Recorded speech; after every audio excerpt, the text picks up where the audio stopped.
wabarakatuh. Saya Melati Indah Pertiwi dari kelas Komunikasi Data dan Jaringan R04. Di sini saya akan menjawab jawaban UAS saya.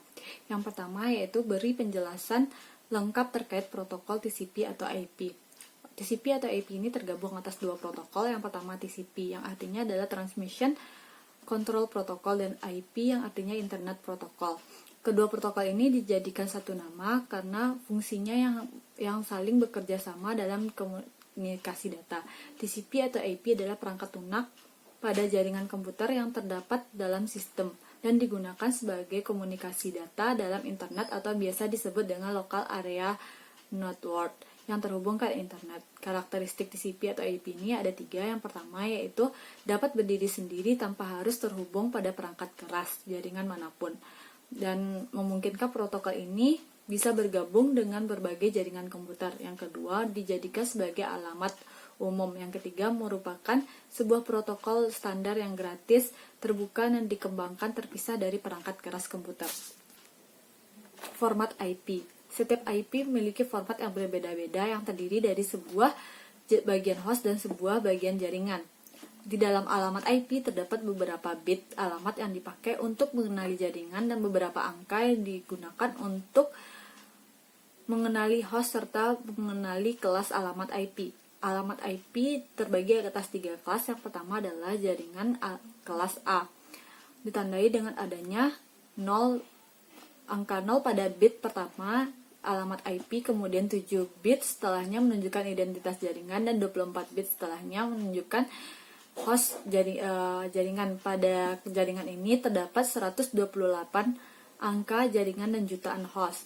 Yang kedua, jaringan B ditandai dengan 2 bit pertama dari alamat IP berupa angka 10. Angka bit pertama merupakan kelas, 24 bit setelahnya merupakan identitas alamat, dan 10 bit setelahnya adalah host. Pada jaringan kelas A ini terdapat ribuan dan angka jaringan dan ribuan host. Selanjutnya adalah jaringan kelas C, ditandai dengan 3 bit pertama alamat IP berupa angka 110. 3 bit pertama tersebut merupakan alamat kelas, dan 21 bit setelahnya menunjukkan alamat jaringan, 8 bit setelahnya menunjukkan identitas host.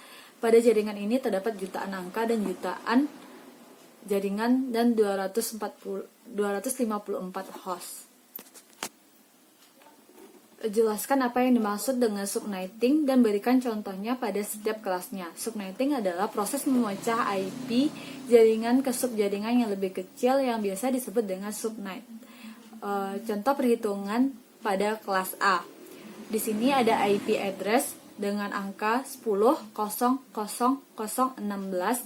dan dapat dianalisa dengan menentukan oktetnya terlebih dahulu. Maka didapatkan satu pertama 9 kali dan satu yang selanjutnya 8 kali, dan 0 sebanyak 8 kali, titik 0 sebanyak 8 kali lagi.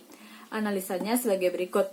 Jumlah subnet sama dengan 2 pangkat X, di mana X adalah banyaknya binary angka 1 pada 2 oktet terakhir dan jadi jumlah subnet adalah 2 pangkat 8 sama dengan 256 subnet. Jumlah host per subnetnya adalah sama dengan 2Y dikurang 2, di mana Y adalah kebalikan dari X, yaitu banyaknya binary 0 pada 2 oktet terakhir. Jadi jumlah host per subnetnya 0 ada 16, maka jadi 2 pangkat 16 dikurang 2 sama dengan 65.534 host. Dan yang ketiga, blok subnetnya, yaitu 265 subnet yang tadi dikurang 255 sama dengan 1. Jadi subnet lengkapnya adalah 0, 1, 2, 3, 4, dan seterusnya. Selanjutnya, perhitungan pada kelas B. IP address-nya adalah 172.0.0.0/18. Maka dapat dianalisa adalah IP ini merupakan kelas B dengan subnet mesh sebanyak 18. Berarti pertama satunya 8, titik 18 lagi, titik 11, 0 sebanyak 6, dan titik 0 sebanyak 8. Maka subnetnya adalah 255.255.192.0. Maka analisanya sebagai berikut. Jumlah subnetnya sama dengan 1 terakhir pada oktet, yaitu ada 2, maka dapat 2 pangkat 2 sama dengan 4 subnet. Dan yang kedua, jumlah host per subnetnya.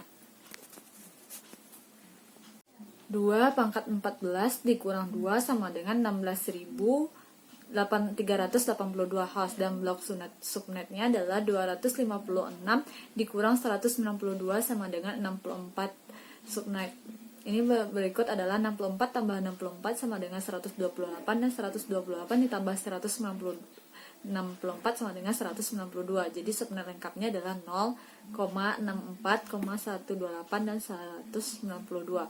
Perhitungan pada kelas C. IP address-nya adalah 192.168.1.0/29. Subnet mask-nya yaitu 255.255.255.248. Analisa subnetnya yaitu jumlah subnet 2 pangkat 5 sama dengan 32 subnet. Jumlah host per subnetnya yaitu 2 pangkat 3 dikurang 2 sama dengan 6 host. Blok subnetnya 256 dikurang 248 sama dengan 8. Subnet berikutnya 8 ditambah 8 dan selalu ditambah dengan kelipatan 8. Jadi subnet lengkapnya adalah 0,8,16,24,32 40 sampai dengan 248. Soal yang ketiga yaitu berikan penjelasan lengkap tentang cloud computing, definisi serta karakteristiknya. Cloud computing adalah teknologi yang menjadikan internet sebagai pusat pengelolaan data dan aplikasi di mana komputer memberikan izin hak akses atau login. Karakteristiknya ada 5. Yang pertama, on-demand self-service, di mana pengguna dapat secara sepihak melakukan kustomisasi tanpa melalui layanan. Yang kedua, broad network access, yaitu kemampuan yang tersedia dalam jaringan dan akses yang melalui mekanisme standar dan dapat digunakan oleh berbagai macam platform. Yang ketiga, resource pooling, yaitu sumber daya komputasi dari penyedia layanan yang dipusatkan untuk melayani banyak konsumen. Yang keempat, rapid elastic, yaitu kemampuan komputasi dapat disediakan yang diberikan dengan secara elastik untuk memenuhi kebutuhan konsumen. Yang kelima, micro service, yaitu sistem cloud yang dikontrol otomatis dan supaya daya dioptimalisasi dengan memanfaatkan kemampuan pengukuran pada level tertentu. Selanjutnya, fungsi dari cloud computing ini sendiri yaitu sebagai media penyimpanan terpusat pada server. Yang kedua, keamanan data, yaitu menyediakan jaminan data sehingga data tidak akan rusak. Yang ketiga, lebih murah dan tahan lama. Soal yang keempat yaitu berikan penjelasan tentang routing. Routing adalah sebuah metode pengiriman paket melalui sebuah jaringan internet atau network menuju sumber tujuannya. Di dalam OSI layer, proses routing ini terjadi pada lapisan ketiga, yaitu menangani hal-hal yang berkaitan dengan router. Routing ini sendiri bisa diibaratkan sebagai proses pengiriman paket data dan informasi dengan meneruskannya dari jaringan yang satu ke jaringan yang lainnya berdasarkan protokol yang tertentu. Proses kerja routing ini sendiri, yang pertama adalah alamat tujuan yang ingin dituju oleh routing paket. Yang kedua, router harus mengenali sumber informasinya. Yang ketiga, menemukan route atau jalur yang baik agar paket sampai dengan benar. Yang keempat, pemilihan ruang yang baik untuk setiap networknya. Yang kelima, menjaga informasi routing ini. Jenis-jenis routing berdasarkan cara kerjanya. Yang pertama yaitu routing default, yaitu dipakai untuk mengirim berbagai paket secara manual dan umumnya digunakan pada jaringan yang memiliki satu jalur keluar saja. Default route ini juga sering digunakan saat route dari sumber ke tujuan tidak dikenali.